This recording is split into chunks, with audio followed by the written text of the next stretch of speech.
Are we on? Hi, everyone. Welcome back to another episode of Door to Door. I'm Virginia Stanley, joined by my colleagues. Who are they? Hi, everyone. Chris Connolly here. Hey, Lainey Mays. And we have with us today two extraordinary writers, a debut novelist, and Lori Rader Day, Wanda Morris. Lori Rader Day, several books, award-winning books under her belt. Wanda Morris, All Her Little Secrets, our lead read in a book that you've been hearing a lot about. And we are so excited to have them both with us today to talk about their stories. Hello, Wanda and Lori. Hi. Hi. How are Thanks for you? having us. Thank you Great. for being here. We are this is going to be real fun because we have decided that because Lori and Wanda know each other, we are going to have a conversation. We're going to spend the next 40 or so minutes talking. They'll be talking to each other. You will be asking questions. We will be presenting questions to them. They're going to read a little bit, and it's going to have a lot of fun because they've got a great history, and it's a real interesting look behind the scenes of what authors do and how they help each other get published, which is a wonderful story that Wanda and Lori have to share. So Wanda and Lori, thank you both so much for coming on today on Door to Door to talk to us and to librarians about your forthcoming books. Of course. Thanks for having us. Thank you for having Yes. So I will do a quick intro of Lori officially before we become unofficial. Lori Rader Day is the Edgar Award nominated and Anthony and Mary Higgins Clark Award winning author. Death at Greenway coming in October. She's the author of The Lucky One, Under a Dark Sky, The Day I Died, Little Pretty Things, and The Black Hour.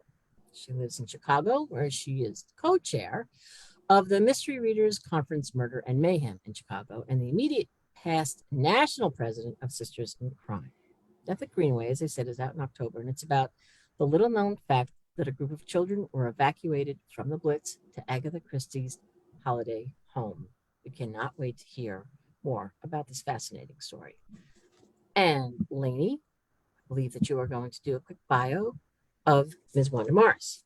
Yes, I'm very proud to introduce Wanda M. Morris, our lead read author for the season.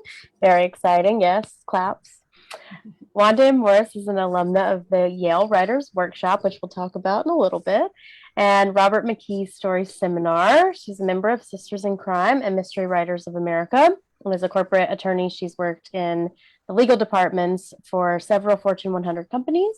Previously served as the president of the Georgia chapter of the Association of Corporate Counsel and the founder of its Women's Initiative, an empowerment program for female in-house lawyers. And All Her Little Secrets is coming in November, and it is her debut, and quite the debut it is. We're very excited about a twisty mystery featuring a female lawyer in Georgia, and we'll talk all about the book later. Thanks for being here, Wanda. so much, Lainey. I love all these hints toward us being friends and how we met. So I think we should start there. I mean, I love this story. I think, Wanda, you love the story. So Wanda and I met at Yale. And No. Yale. Yale. I think you agree with me. Like, we take every chance we can to say that Wanda studied at Yale, and Lori taught at Yale. I don't get enough opportunities to say that. Exactly. And I think it gets annoying when you just walk around and say it. So every so often we should just easy. Now that we have these, Lainey, Wanda, we don't have to walk around and say it. Yeah. We can just say it, just let people discover it, I think. Oh, yes. They're just on their own. Oh, darling. Okay, so yes, Wanda and I met at the Yale Writers Workshop. It's a summer workshop. The part we did, they have a longer session, but we did the weekend session. So it was 4 days, I think. Yeah. Yep. Staying in dorm rooms. I also stayed in a dorm room. I don't know if you knew that. Yeah. Talk to me, because that is not an easy thing to do when you are a woman of a certain age. Okay. It was not my favorite It was not my accommodation. favorite.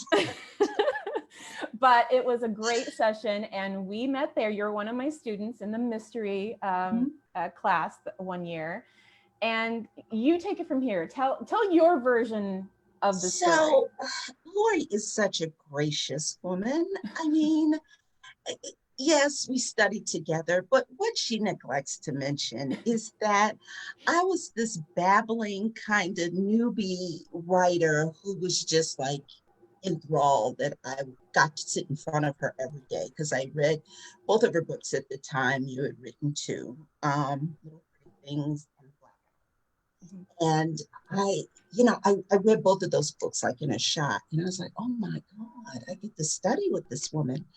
And so each of the students, I think there were probably about 6 or 8 of us, something like that. And everyone got a 30-minute one-on-one with Lori. And, Lori would tell you the things that she was impressed about with your writing, the things that, you could improve upon. And I was not going to miss my shot. And so for my 30-minute session, I got there early. I don't know if you remember. I was sitting, because we were in a restaurant. And so I was sitting off at this table, just like staring. When's my turn? When's my turn? And my turn finally came. And it was supposed to be conversational. So, Lori would say, I like your characterization. I would say, oh, this is great. Or you can improve this. Lori opens up and she says, so what's your book about? And I babbled on for 30 minutes nonstop, like nonstop. I just talked. And so this happens. And then the woman does this. And then she discovers this. And oh my God. And I talked my entire 30 minutes. I finally looked down at my watch and said, oh my God. I've used up all 30 minutes. Lori got not a word in. Except to say at the very end, she said, oh, okay. You're a very good writer. And I was just like, oh my gosh.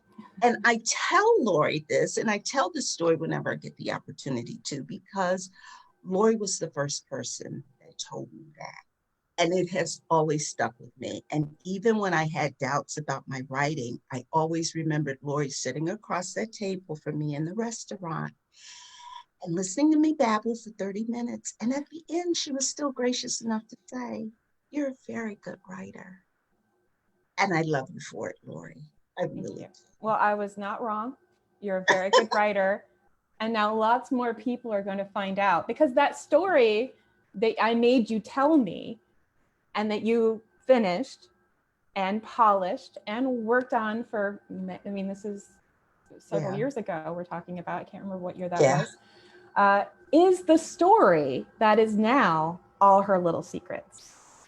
Your debut novel. That's not always the case, right? Like the first thing you try to write and get help with isn't always your first book, but you did it. You worked on that book. You made it strong. You made it better. It was good to begin with, but you made it work and sold it, and here it comes.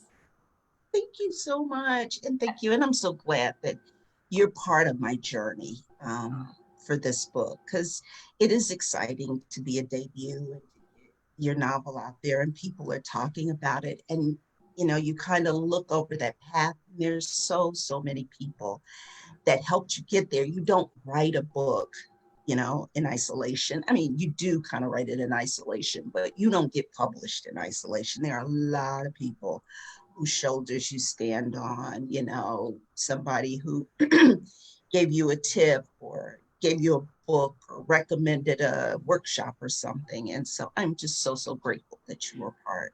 Well, I am happy to be a part of your journey. Your journey is, it's pretty impressive to go from quivering with your little pages to hand them to me to the lead read for HarperCollins William Morrow. So I'm so happy for you.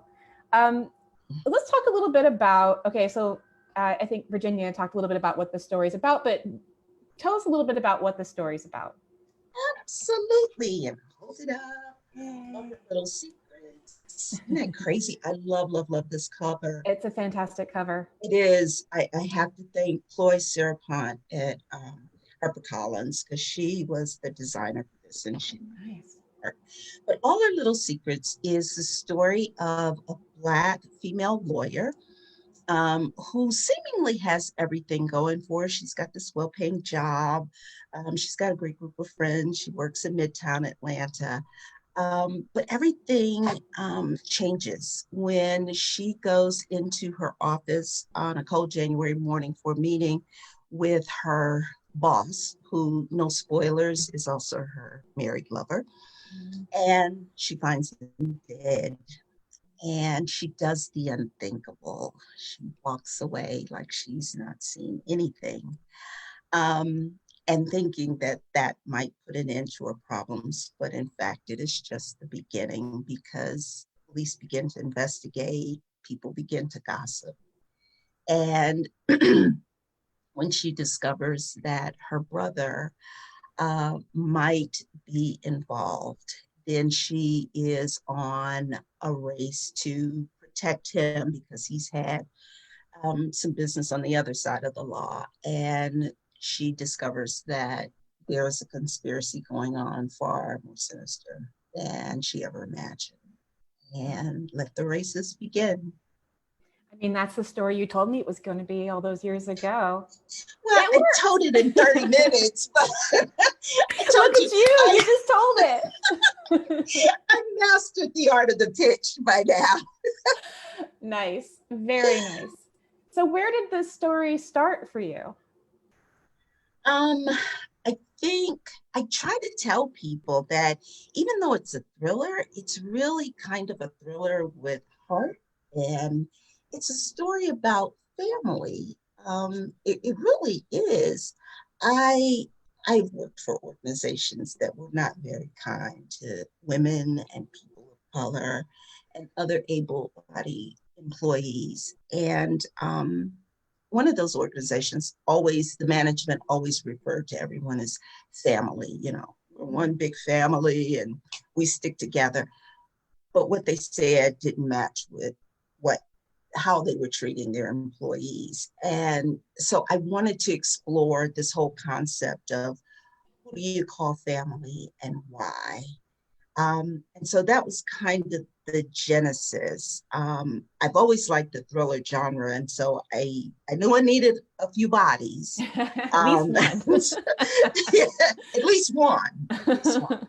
So I threw those in there. But again, like I said, it really is a story about, you know, family and love and loss and resilience. And so Elise Littlejohn, the protagonist, her backstory is a large part of that.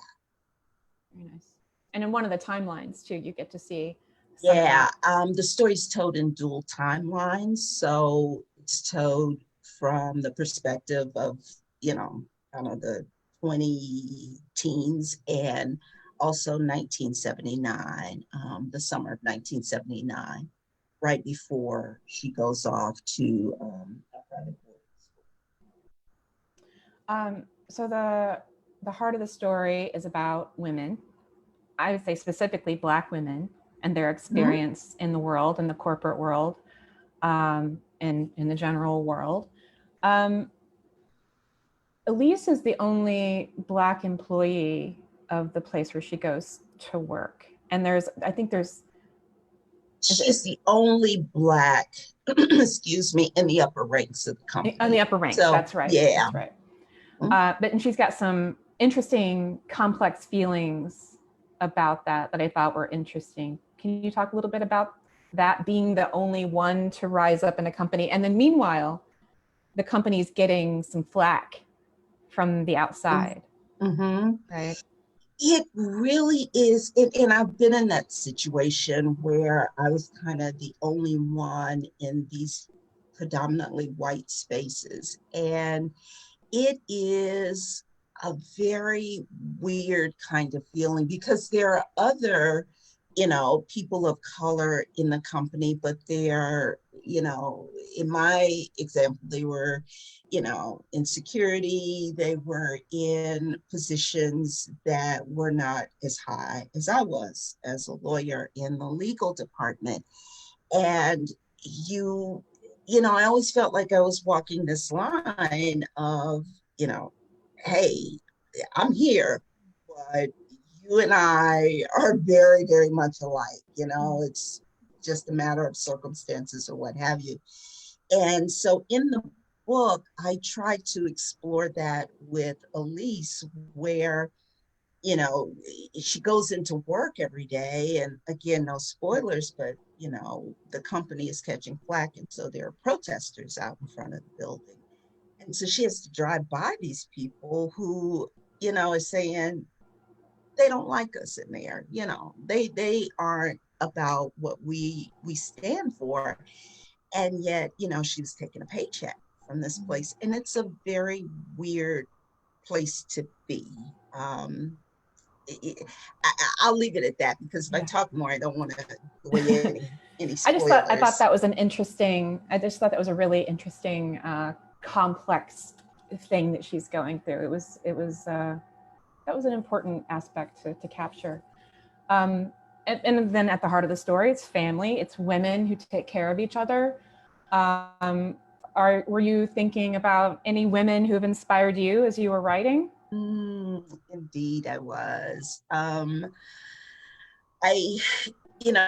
told somebody recently that, this book was kind of a way of me paying back all those women who, were like my mother and my grandmothers and my aunts, who were marginalized and, pushed aside, but still got up every day and worked hard and did what they need to do, so that even though they didn't get the fruits of their labor, their children and their grandchildren would do so. And in fact, Vera is kind of an amalgam of like my mother and my grandmother, and kind of mixed them all up in there. And she is just like this really strong, like no nonsense kind of woman. And those are the women that, really inspired me. But, I often say that the story and the storyline in this book could be any woman, Black, white, who's ever felt marginalized, gaslighted, pushed to the side. I think you will find that you are in this book as well. So I can't remember when I met you at Yale. We met at Yale. But it's been several years. Can you tell us a little bit about how you wrote the book, when you started it, when you got your first draft, how you revised, all that sort of thing? Gosh, I wrote the very, very first draft like 13 years ago. And I told someone else, I put it away for like 7 or 8 years, because I was convinced nobody is going to want to read about a 40-ish Black woman who works with really awful people who do really awful things.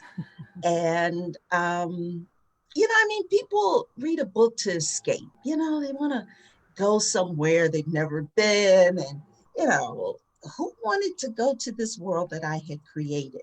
But I had a health scare a few years ago. In fact, it was like right before I attended Yale. Yeah. And I decided, you know what? This is something I've always wanted to do. This is what I want to do. And I picked it up again. And it was a years-long process. And again, like I said, writing as a lawyer and writing as a novelist are two very, very different things. So I had to learn the craft. I had to learn about characterization. I had to learn about pacing. I had to learn about plotting. And I did that.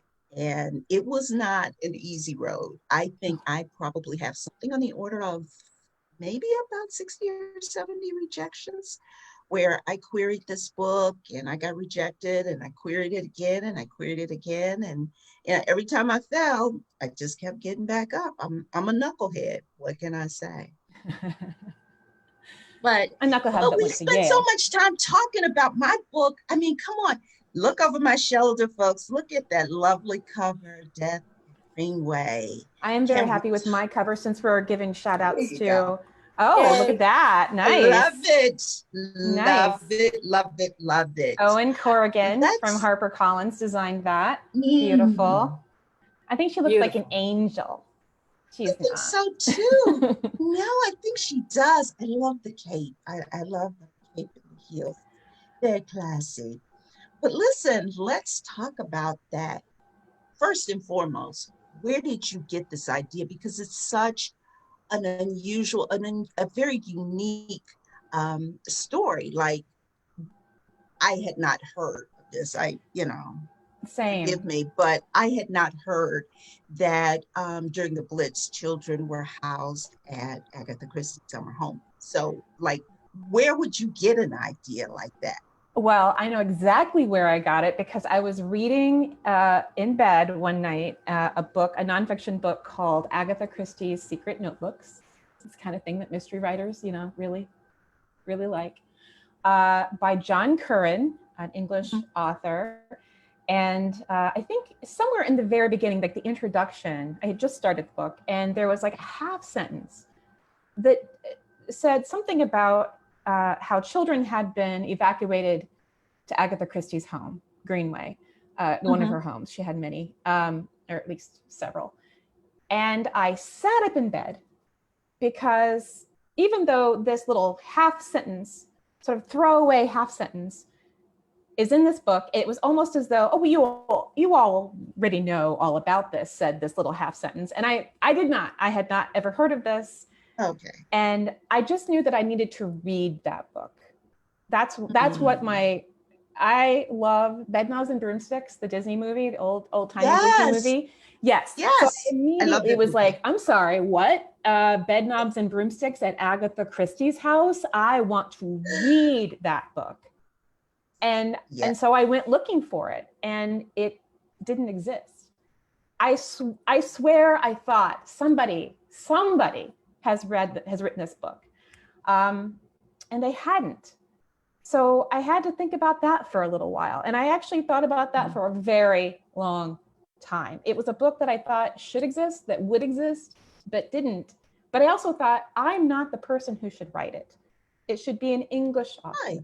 It should, because I'm not English, because I'm not a historian, because historical fact goes in one ear and right out the other for this one. It's not, I don't write historical. All my other novels are contemporary thrillers. And then there were the complications of the story. So once I started thinking, okay, maybe, this idea that's in my back pocket, maybe someday I can write this book. I started kind of just scratching at the surface of it. Research isn't the right word, but just sort of like, is there anything written about it at all? And there were maybe a couple more half sentences out there that I collected in a little pile. And one of them was about how the children were all under the age of 5, which pretty much was like, no, this is not my story. This is not the story I imagined. But in Agatha Christie's autobiography, there's more than a half sentence. It's maybe a paragraph. It's not a lot, but it was a little bit more to go on. And she said that, it wasn't published until after her death. So if it's wrong, it never got fixed. It's like, this is the truth according to Agatha Christie. That the group was brought down by a Mrs. Arbuthnot and her husband, who she mentions by name later, and then and 2 hospital nurses. So I decided, well, I can't get those little kids in the mix, but I can get those 2 nurses into a lot of trouble. And so when I started researching, it was all about, my goal was to use as much truth and fact as I could find, thinking, okay, I'm gonna, pile up my little facts here, and then I can write fiction around it to make everything, to use everything that I've learned. The problem was that I kept scratching and finding more and more fact. And the more Hmm. fact I found, the harder it was to actually write the fiction, to like work a story around the children being all too young, the location of the house being so isolated, like stuff like that. Mhm. And it was a difficult story to write. It was also, again, I'm not a historian, I'm not a researcher. I am actually the kind of person who hates instruction manuals. Can you feel That me?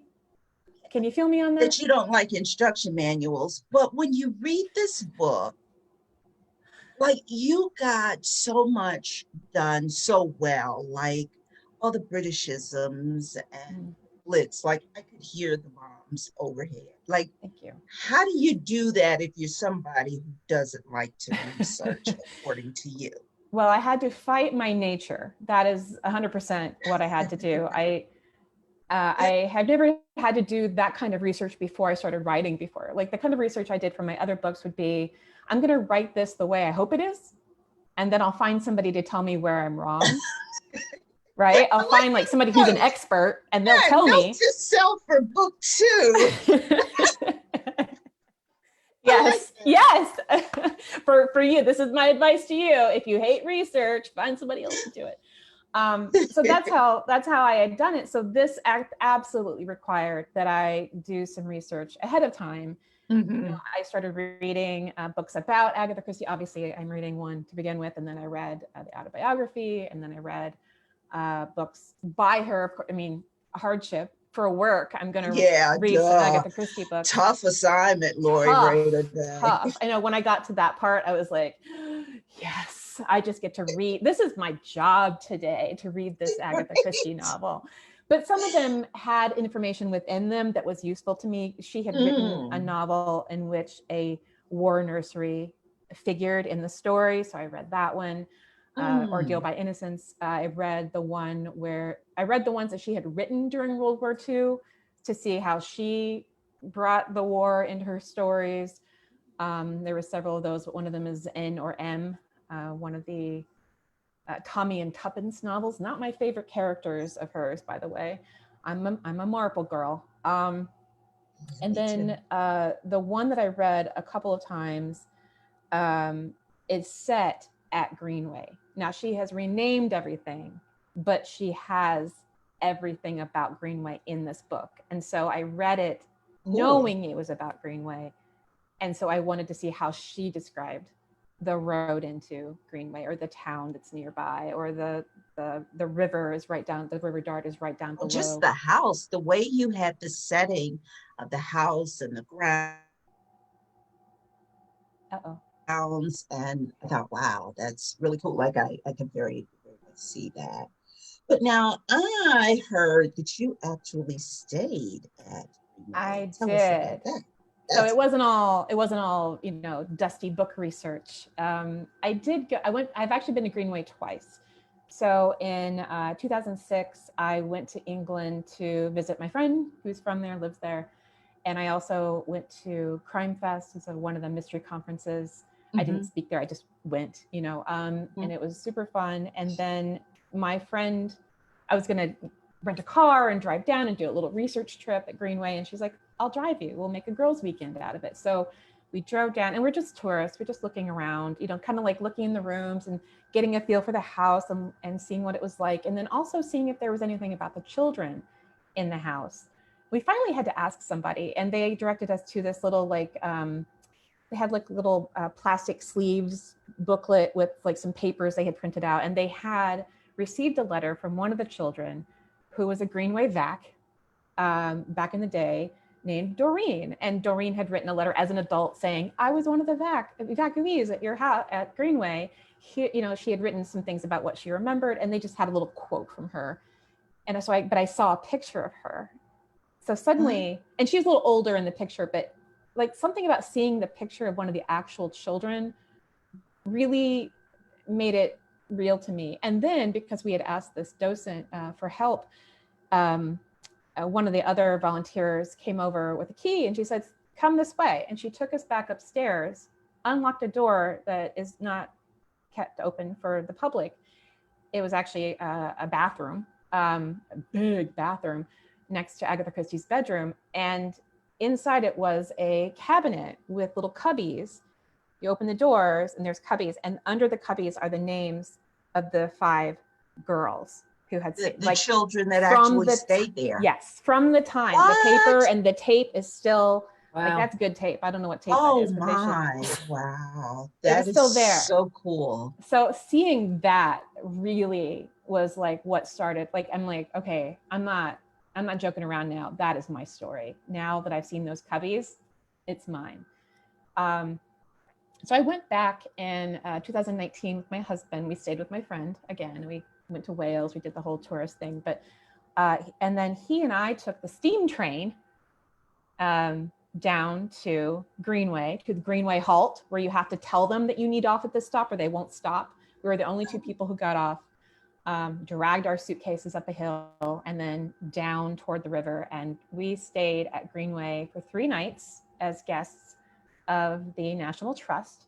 And then I got to interview the volunteers and the staff who worked there and stay in the house. I can't tell you how useful that was. What was that like? It was amazing. It was, I can only imagine. it was it was a room that they don't rent out. So they have actually a top floor that they rent out. You can actually, anyone can go and try to get a spot. I think they're a little hard to get, as you might imagine, but those people are not there because it's Agatha Christie's house usually. I think they're there just because it's a nice place to vacation. It's got the beautiful river. It's near Dartmouth. It's a fun place to stay. But my husband and I were in a room that they keep for dignitaries. Sophie Hannah is the one who hooked me up with the National Trust. You're a dignitary? Okay. Me. Yeah, okay. No, you are. But it's the room. It's really for one person. But luckily, I like my husband a whole lot, so we stayed in this hot little room, and we just lived there. We didn't have a car.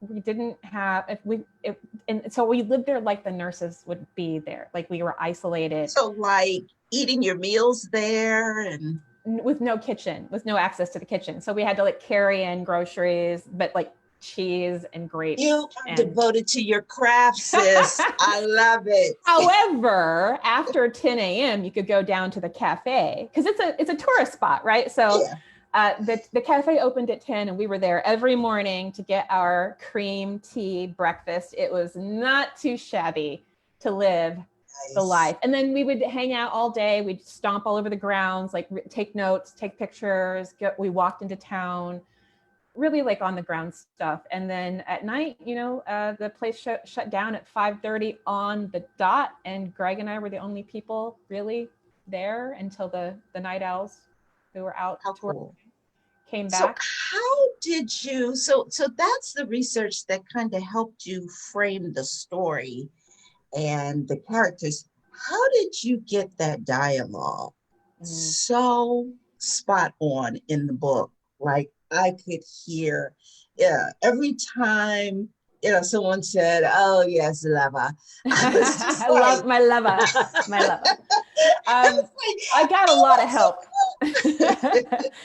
I got a lot of help with the dialogue. So one thing I was doing during all of this, and this is like a 2 or 3 year process, really, was watching all the British TV I could get my little mitts on. I was watching Acorn, BritBox, British Baking. I mean, that's work, you guys. It's work. It's research. It's hard work, and you were there to do it, Lori. Doing it. Yeah. And then I also, at one of the conferences, I was hanging out with Anne Cleves, my friend Anne Cleves. Let me just drop that as though I were saying Yale. Not at Yale. Oh my gosh, I love her books. I love the TV shows that are made about her books. And I was talking to her about this story, and she was super excited for me to try this story. And she said that she's from that area. She doesn't live there now, but she's from that area. And she would be happy to read the book for me for Britishisms, right? For the sound, but she gave me one tip, and she said, in that region, they don't use lad or lassie. Like that's way up north. This is way down south. So one thing that they say is my lover instead of my friend or my dear or my sweet, friends. And I'm like, oh, I'm going to use that. Yes. And I absolutely took her up on the offer to read the book. I had actually, I think, 4 English people read the book for English. That's so cool. Isn't that funny how when you're writing and things kind of like come together and the pieces, like you would, bump into your friend and please. And she would say, oh, yes, I'll read the book for Britishisms. Or, I just think that is all kind of the universe speaking to you and saying, Absolutely. This is your book. This is for you to write. Well, and we were talking about email yesterday, and I said, Wanda, our stories, these 2 books actually have something in common. You wouldn't think so, right? A contemporary thriller set partly in Atlanta, all in Georgia, and this thing would have anything in common. But tell them the proverb that you use at the beginning of your book. Yes, the epigraph in my book is an African proverb that says, when elephants fight, the only thing that suffers is the grass, which means when the people with the power fight and quarrel, the people who suffer the most are the little people. And I think that's exactly what your book is doing. You're talking about these men who make war and who has to suffer for it or who has to clean up after it, the women and the children. And when we were talking about it, it's like, oh man, that is so spot on. You really baby. What can we? We're right there together on the theme. You are both connected in so many ways. I don't want to, this is so cool. This is the best. I mean, we're just listening to you, both of you talk to each other and learning so much, not only about your books, but about how you write, what made you write, what went into it. And so it's really, really interesting. And the comments reflect that as well. So many people listening and just you'll see, we'll read some of them to you. You can read them later too. But I don't want us to run out of time. And just a couple things we want to mention, going back and forth between both of your books, because this is what this is. This is a great conversation between 2 wonderful women and wonderful writers. So I want to make sure that people know about your Spotify lists that inspired your writing. You listened to these songs while you were writing, and each of you selected a song from your Spotify list that we're going to play for a hot second, just to get you in the mood, you guys, because you can download these books now and read them. But you might want to check out the Spotify lists for each. We put them in the little chat box there. But Chris, you want to play some? You can play. What are you going to play first? So this is Wanda's. This is the book. This is Wanda's Spotify playlist, right? This song set the tone. It's working.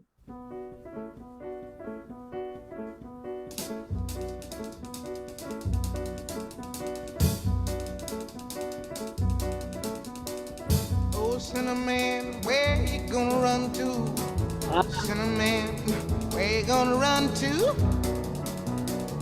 Where you gonna run to? All on that day, will I run to the rock? Please hide me and run to the rock.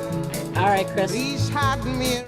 Stop it before we get arrested. But that's one of the songs that and Wanda's playlist, and now we're gonna hear. And you, as I say, you can go back and listen to these. But here's one of the songs from Lori's playlist that she said, "Oh, let's play a little bit of this. Set you in the mood."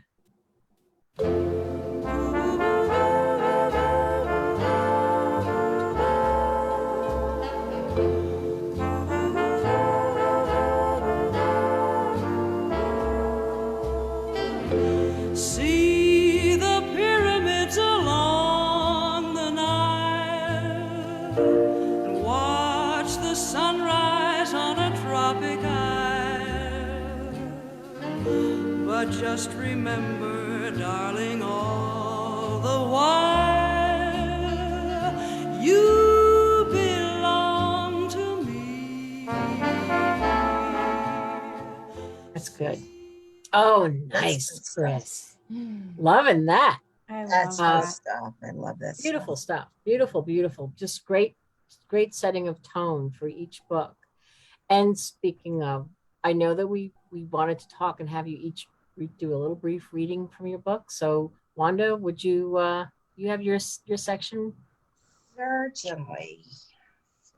So this is from oh dear. Why is the print so small, William Morrow? Oh, God. So this is from the very beginning when Elise goes into the executive suite for that meeting with her boss. The elevator pinged and the doors slid open onto the executive suite. Everything on this floor was plush, soft, and expensive, unlike the utilitarian, budget-friendly accommodations 2 floors below in the legal department. I paced past the darkened offices of the CEO's sycophants, more commonly referred to as the executive committee, before I reached Michael's suite. Everything was dark here too. If he dragged me up here at this ungodly hour and forgot about our meeting, I'd be royally pissed. The company's reserve lighting system created a menacing tangle of shapes and shadows in the ante-office. A small pit-a-pat of fear slid through me as I flipped the light switch. His assistant's desk was neat and orderly, just the way she always left it. I tapped lightly on his door. Michael, it's me, Elise. No answer. My skin pricked. I opened the door and flipped on the lights. The bright crimson spray of blood was everywhere. Shock raced through me like a torpedo before landing in a hard knot, pit of my stomach. My knees buckled as a tidal wave of nausea washed over me, like I would be sick and fade into black at any moment. But I didn't panic. I didn't utter a word. The star-shaped hole in Michael's right temple was ragged and grisly, like someone had tried to open a skull with a sledgehammer instead of a bullet.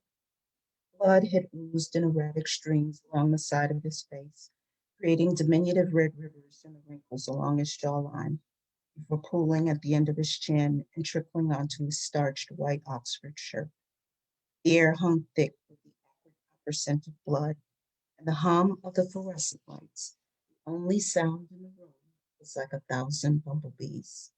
An instant later, my mind clicked as if someone else were inside my head. Just go.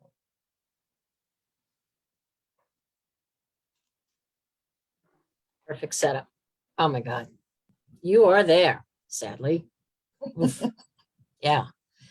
So listen to Nina Simone and read that book and be Get the transported. chills. Yeah, no kidding, man. Yeah. It's great. It's great. Now, Ms. Lori Rader Day. I just have a little section here. So Death at Greenway, it starts actually with a prologue from the perspective of Agatha Christie. She is a cameo in the book. She's not the main character, obviously. And then we've got Bridget Kelly, who is a nurse in training and maybe will be a nurse and maybe won't be. She's having a little trouble with that. But she's going to prove herself by becoming an escort for or a nurse for this group of children going to Agatha Christie's house.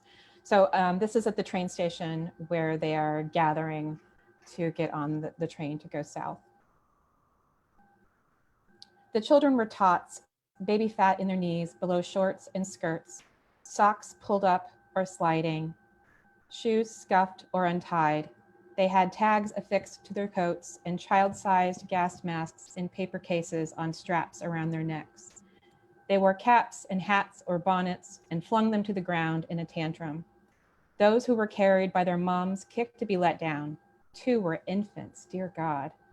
Porters followed behind with pillow slips stuffed, picnic hampers, tiny cases ridiculous in large hands. Very few fathers were in evidence. Fathers were at the front or already in hospital, or worse. It was best not to think of fathers. Some carried bears or dolls or toy planes or tanks. Each child was allowed a favorite. As the platform filled, a young boy stopped running his pet locomotive along his mother's sleeve and looked on the soft toys the girls carried with hungry eyes. Comfort, too, would be rationed. Ah, comfort too would be rationed. What a line. Oh my God, Lori, you have photos. Do you want to talk through some of those? We can share Absolutely. those. Yeah, I don't usually have photos when it comes to my books, or you wouldn't want to see them. Well, to be clear, they're not from the book, but they were Source material. I'm not sure. I can't remember what exactly I sent you, but Yeah. this is Greenway. This is Greenway House. It looks a little off kilter. There's a hill that rolls down into the woods and then into the River Dart.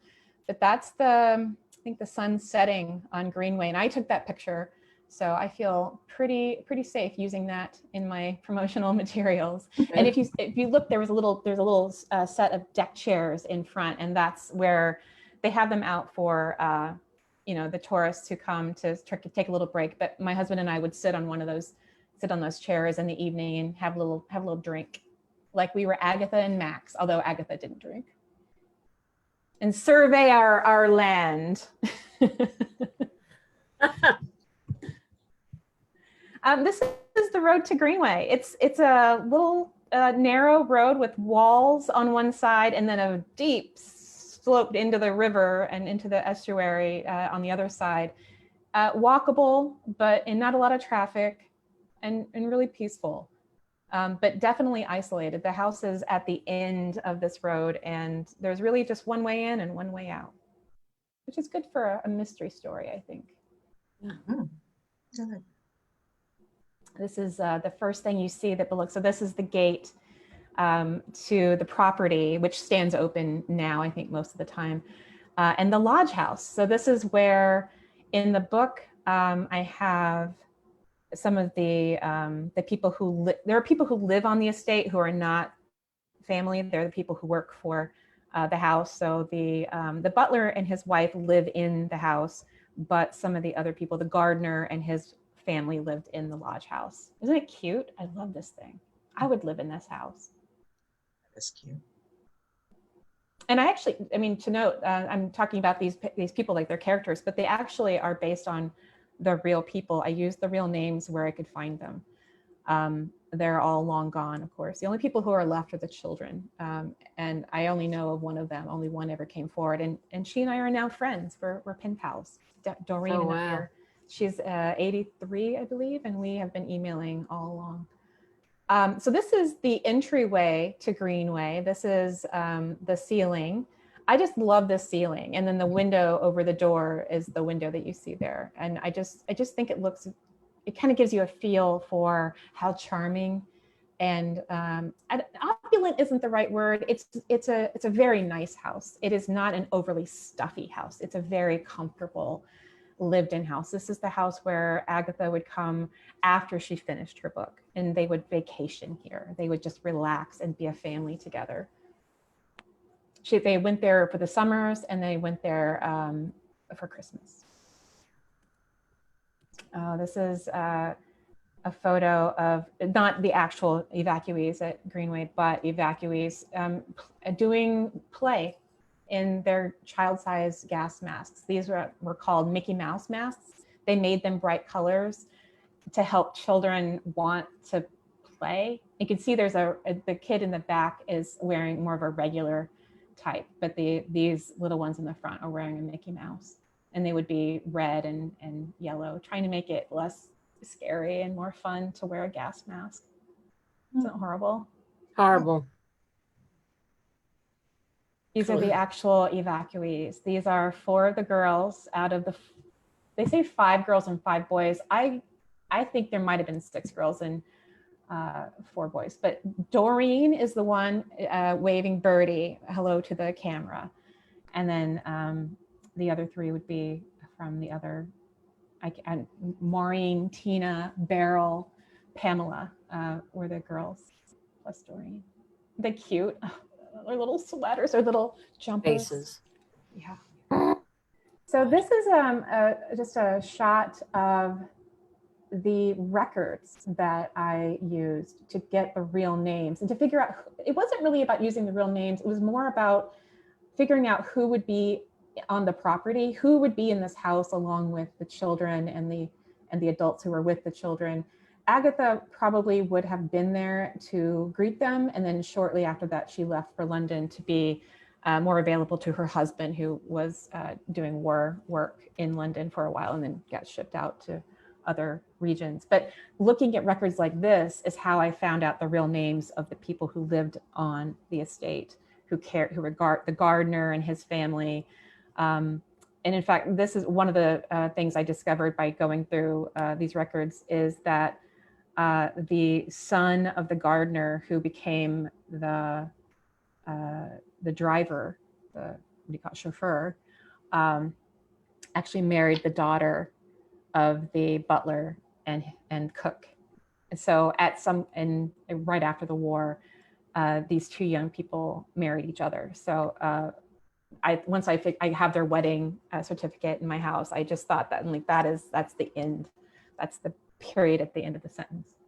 Of course, there is no period at the end of the sentence, right? History goes on and on and on. Yes, indeed. Lainey, thank you, Lori, for showing those. That really does literally paint a picture, sort of. We have another image to show of Wanda, Lainey. What? Nice. Love a girl. That's going to be frameable. The August issue of Library Journal. Wanda and Morris on God. Keeping Secrets. We are so excited for you. This is so fantastic. Oh, thank you so much. Thank you so much. That's gorgeous, Wanda. Right? Oh, thank you. Yeah, that's actually in my living room. And when my 12-year-old son saw that picture, he said, "That's our sofa?" And I was like, "Yeah." But the cushion is flipped over because he knows when he was about 3, he took a black magic marker and wrote all over that cushion that's right behind my head. But we just flipped that baby over. And so nobody's the wiser. That's the couch that keeps on giving. But congratulations on that. I mean, Thank you these so much. two completely different stories, and from the hands and the heads of two very different writers, but so wonderful, so talented, and so generous. You know, we were saying before how generous, Lori, how generous you are with your time and cultivating people, helping people, and Wanda, how you never gave up and you just kept going, you know, putting it away for a while and coming back to it, and then having mentors and having people tell you, you know, this is good. Having Lori say to you, you're a good writer. I mean, boy, you don't know what keys are out there that can turn the lock and just unleash, you know, and we're just so happy for you, Wanda and Lori. It is such an honor to have you here with us today. Really, this was one we were really looking forward to, and this was not how we planned it. And I think that this is just so wonderful to listen to the two of you in conversation is so cool. You know, it's just so great. Sorry, we took over your event. No, Yeah. you are the event. Are you kidding me? My goodness, it's better than we could have imagined it. Seriously, because you don't have this kind of a relationship all the time, you know, and so it is fascinating and just you know, very telling about who you both are as people and as writers. Just so lovely and wonderful. And as I We said, have one more thing in common that maybe will help explain this. We're both members of Sisters in Crime, which you said earlier, I'm a former national president of. So quick commercial. This is the kind of thing that we do for each other in the mystery community, because we are in these organizations where we meet each other, we support each other, we blurb each other's books, and, you know, just Linda supportive word once in a while. That's what we do in the mystery community. Yeah, love that. I got to tell you, the mystery community is wonderful. I have never met more generous, kind, and giving people. I guess it's all that writing about death and mayhem that We work it all out on the page, Wanda, so we don't have it left we over. work it out on the page because people are so giving. They really are. And 1,000 thank yous to you, Lori. You have been an absolute gift. Well, it's my Appreciate pleasure. all. Absolutely. I'm so happy for you. Thank Yeah, this you. is This is great. I do want to get to some questions. Oh, we yeah. still have some time, so a little bit of time, but some questions I think have been answered within the conversation. But Chris, Lainey, you guys want to take a look and see if there's questions that we haven't that have not been answered or not addressed in the conversations. Want to make sure we get to folks. And also, Wanda and Lori, I don't mean to put you on the spot, but if anybody has questions later on that they want to, if we don't get to them, can they, sort of write to you or on Facebook and can answer For sure. them? Yeah. Absolutely. I'm Okay. on all the social medias, Facebook, Twitter, Instagram, and I also have a website, wandamorriswrites.com. So feel free to sign up. I'm getting a newsletter together. I promise you folks, it's coming. It's coming. Oh, that's the last piece, Wanda. Lori Rader Day, no hyphen in that one, .com. And I do have a contact page if anybody has a question. Thank you both. And so a much. newsletter. Oh, and a newsletter. As she does, I get hers and it's good. Sign up. All right, Chris, what are you seeing? Lainey, what are you seeing? I see a question from Kim McGee, who we talked about this in our spotlight event, Lori, but wants to know if you would write another historical mystery. I have a couple of ideas for additional historical novels, but this one took some skin. It might be the sort of the book of my heart in a way, and I put it all in there. It is. I don't know if I would put myself through that again. The instruction manual hating part of me is like, don't you dare promise another historical. But you never know, because there are stories, it's really about the story. It was not that I wanted to write a historical novel. I didn't. I wanted to write this story. So it's possible. Probably not right away though. Let's see. So our friend Carla Sudo has a question that really could apply to both of you. And you talked about your process a little bit. And Wanda, of course, you revisited the story, but do you plot out everything before you really delve into the story, or do you follow the thread? I guess, is that you're a pants writer or are you a plotter? Like, what are your processes? Well, for me, I am a plotter. I do a loose outline, but I don't always know how the book will end. And I like that because I feel like I'm writing towards the unknown. I kind of follow the outline until the characters take me someplace different. And I kind of see where that goes. But I pretty much have an idea of like what's happening in the story. But the ending is always kind of a surprise. As you might imagine, for someone who does not like instruction manuals and doesn't want to do anything ahead of writing a book called research, I am a fly by the seat of my pants type of writer, a pantser, as we call it. I sometimes will have an idea that I might be writing toward. For my last contemporary novel, I didn't have the ending exactly, but I had like one piece I was writing toward, which helped, I think, figure out how to get there. But I'm just very impatient to get going. I want to let the story tell me what it is. It does mean that I'll spend a lot of time in revision, maybe more than someone who plots, but that's okay. I think I learn a lot as I go, and the story gets better by my giving it time. Okay, Kim McGee also asked, I think this is a good question. Bridie, I've been saying Bridie as in Bridget. Is that the way you say Bridie's name? Oh, Bridie. Bridie, okay. Just double checking. So a few others have had something like PTSD, especially those kids going through all they did. Did you consult any doctors about the trauma that they must have been going through? I didn't in this case. I have written another book that has PTSD in it. I don't want to really say which book that is, but consult the back list if you're interested in that topic. Maybe The Dark Skies are interesting to you. But in this case, I consulted Doreen, the little girl who had been at the house, who lived through the war, who is now an 83-year-old who lives in Canada and has, children and a granddog. And I asked her what her experience was like, and she she had written that letter to the house, and I had a copy of that, so I knew what she remembered. She remembers less and less as time goes by, as you might imagine.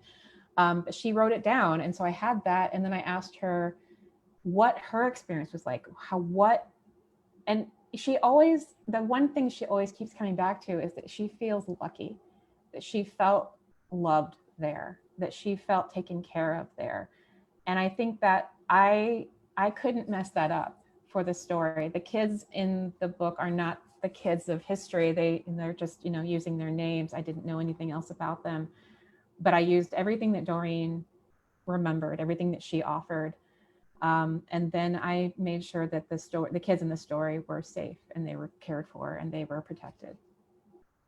So that she doesn't have PTSD from the war. She barely remembers the war because they were so protected from it. Especially, I think there are children who were evacuated who did have bad experiences, but they weren't at Greenway. Lori, Barbara Jenko, she wrote a question, a bit of a comment before when you were talking about the books that you had read building up to this one, and she wants your bibliography. You know what? I think I'm going to put that on my website. I haven't done it yet. But that is, I have a Word document where, as I was reading all these books, I was taking notes about where, if I have a fact I'm going to use, where it came from. And some of the best sources are things that you would not expect. There was a little pamphlet from the Historical Society around Dartmouth in that area. And that was the single most valuable research piece besides ancestry.com, but people telling their war stories, and I used several incidents from there. Right, that's great. Yeah, I'll put the bibliography. I won't get to it today, but I'll do it soon. Okay, thank you. And folks are loving the Spotify playlist. Shout out for Nina Simone. Shout out for Barbara Wants to Dance in the Arms of a Shoulder to You Belong to Me, and who doesn't? I there's just so much love here for both authors. I don't know, you guys, am I missing anything? Any questions? Anything we haven't gotten to? Just a really great comment from Barbara Jenko. You were going to read that, weren't you? Go ahead. I was, but actually I wanted to read this question from Donna Wilder, who says, so many unbreakable threads of connections linking your friendship to each other and with the characters that fill your books. What part do you think metaphysics play in all these wonderful connections and the fruition of bringing these lost stories to light? Wow, metaphysics. Lori, I mean, Wanda, you're the instructor. I'll let you go. I just attended Yale. I didn't teach there. I don't get too much into metaphysics. A friend of mine, Kelly Garrett, who I think is also a friend of yours, Wanda, is always trying to get me into her tarot card world. Yes, and I'm like, come on, no, Kelly, I can't. Kelly, I don't have time for this, honey. I love you, but no. I love her, but I'm just not really into that sort of thing. But I see what you're asking and why. It's a small world. I mean, Wanda and I met Kismet, I think. I'll say that she took a chance on her book that she'd had in her back pocket for years and years and years. She took a chance on it, right? She had to sign up for that class. She had to pay for that class. She had to put herself at Yale, where you did not live in that area. She had to take a chance on herself. And when you do that, you put yourself in a position to meet new people, to have someone encourage you. We had about 8 people in the class, and they were just a tight group by the end of the weekend. Mm-hmm. It wasn't just That's that true. Wanda and I became friends. Yep. The group became friends, and so I think some of them keep up. I keep up with a few of them. I think when you're a writer, you want to be a writer, you have to kind of invest in yourself and make these moments possible, and then run with it. Take every opportunity. It isn't metaphysical. It's you making a choice to take your craft seriously and learn as much as you can. Sure. And I will add that when I picked the manuscript up again and I committed to it, it seemed like, things kind of unfolded, and I'd meet someone, like we met, or, somebody would recommend a book or recommend an online class. And I do think, maybe this is kind of metaphysical, but I do think that the universe opens up for you when you say, this is something that I am committed to, this is from my heart. And people show up and things show up and you show up in places that you might not have imagined because, you are committed to this thing. I think it has to do with attention. I know exactly what you're talking about, Wanda. It does feel, writing in some ways can feel very magical. You don't want to say the muse. Right. No, I'm doing exactly. the work. I don't like to I'm use, doing. no. I'm not giving the muse credit. That's right. that. I do this. Me. It's your brain, right? Like your brain remembering things and pulling in ideas and noticing things that help you when you're like, exactly. I never would have, and if I tried to write this book 2 years from now, it would be a totally different book because just of how, the accident of time and attention. And what helped me a lot writing this book? The pandemic, to be honest, because I had to go and I have some autoimmune problems and I had to go in lockdown March 9th, earlier than everyone I know. I had to hunker down. And I thought, I don't have the Blitz spirit. I actually thought this to myself. I don't have the Blitz, but people are being very generous to each other. And I'm like, I don't have it. I'm grumpy. I'm mad. I'm angry. I'm the tight ball, like just protecting myself. And that's when I realized who Bridie was. So that's an accident of timing that if I started writing this book when I first discovered that this moment in history had happened, it would be a totally different character, a totally different book. It's writing, man. It is a mystery in itself sometimes. It really is. One of the worst experiences in my entire professional career is in that book. I'm not going to say what it is, but the fact that at the time I was living that experience and I was crying and I was a hot mess, that is now a book that other people will read and learn and discuss, is a wonder. Really is. That's writing. Using That's all your right. ugly, getting all the ugly feelings that you feel. Give it to somebody else. It wasn't you. It was Bridie. It was Elise. There you go. It was Elise. There you go. That's amazing. That's amazing. It's all out. It's like we were talking before about how, mystery writers and the sisterhood and just, you get it all out. Mystery writers get it all out, get the death out, get the killing out. And then you're just like, oh, kumbaya. It's absolutely like that. Lovely person. We love to hang out together at the mystery conferences, hang out at the bar. That's cool. Yeah. That's cool. Hey, listen, we all have stories and we all have moments in our lives that are just wicked, nasty and frustrating and angering, but then we do what we do with it. But what you both do with it is channel it and make it into a story, and we get to read about it and you get to unload it. And I think those are the gifted few that can do something like that. And so, you do one thing different, as they say, and then you whatever turns that lock, whatever key unlocks that lock. God bless you both for doing that and sharing these stories with us. And they're powerful and authentic and real. And you have a lot of people here who are just in love with your books and with you as writers, and so are we. So we could go on and on. We're already over. I just want to end with Barbara Jenko saying, a soul satisfying and fascinating conversation, 2 powerful stories, 2 accomplished and supportive colleagues. Couldn't agree more. I think we'll end it there because we are running out of time, but so much love here and gratitude for you both coming together and for sharing your stories, written and personal, with us. And we appreciate it so much, and for taking the time to write and to talk and to share. Thank you both so much. Thank you so much for having me. Thank you, Chris, Lainey, Virginia, and Lori. 1,000 thank yous. Lori, heart, love you both, you Yaleys. Now, That's right, you oh, gotta yeah. hold it up. That was like a commercial for the Yale Writers Workshop. Is what, they need to use that. That is we only do it. We're paid by hats. We're paid in hats. That's Really, we're all we paid in got. hats. We're paid in That's very hats. funny. That's very funny. We're gonna get you some Library Love Fest hats and have you. Oh, Julie.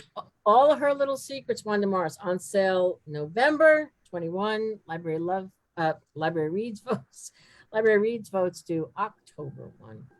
Death at Greenway, Laurie Rader Day on sale October 21. Library Reads votes due September 1. Look at those fabulous jackets. Wow. Awesome jackets. Chris, Lainey, anything we're missing? Anything we've forgotten? I don't think so. Yeah, we'll be back next week, but also just remember that we are hosting Ann Patchett and Elizabeth McCracken coming up here on Tuesday, September 7th. So you can register for that now. But otherwise, what an hour and change. This was incredible. I'm glad I got to sit back and just savor it. You two are amazing. So thank you. And all the fun things are in the chat room, including the Spotify lists and whatnot. So you can go back there and listen to the music and download the stories and get lost and get taken away and learn and enjoy. And we wish you both well. Best of health to you. And thank you both again so much. thank you so Thank much. you. Thank Take you. care. Okay. Bye-bye. Bye-bye. Thanks again. Bye. Bye-bye, all. Bye.